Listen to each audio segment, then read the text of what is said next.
What's up guys? Welcome again to another episode of Door Gym. So upper body pull workout nga tayo for today. And syempre ilalagay ko pa rin dito yung mga workout na gagawin natin. Let's go!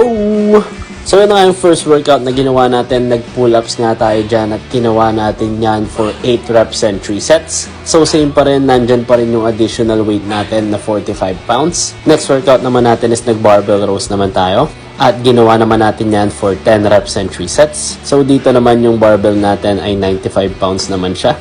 Next workout naman natin is nag-rope straight arm pull down naman tayo. At ginawa natin yan for 10 reps and 3 sets. After nga nyan is nag-face pull din tayo.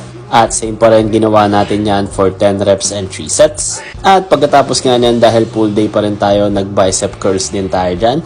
At ginawa naman natin yan for 10 reps and 3 sets. And for our last pull workout, nag-incline curls din tayo. At same pa rin, ginawa din natin to for 10 reps and 3 sets. So napaka-solid nga ng workout na to guys. Ramdam na ramdam ko yung stretch ng bicep dito.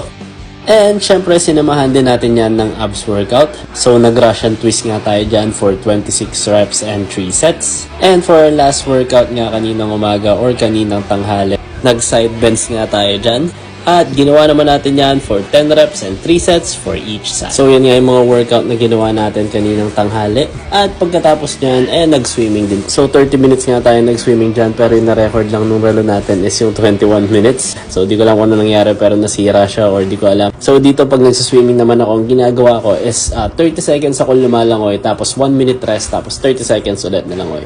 At yun na nga yung mga workout natin for today. At syempre kung kailangan nyo pa rin ng mga gym equipments para sa mga home gym nyo, check nyo lang yung TikTok shop ko.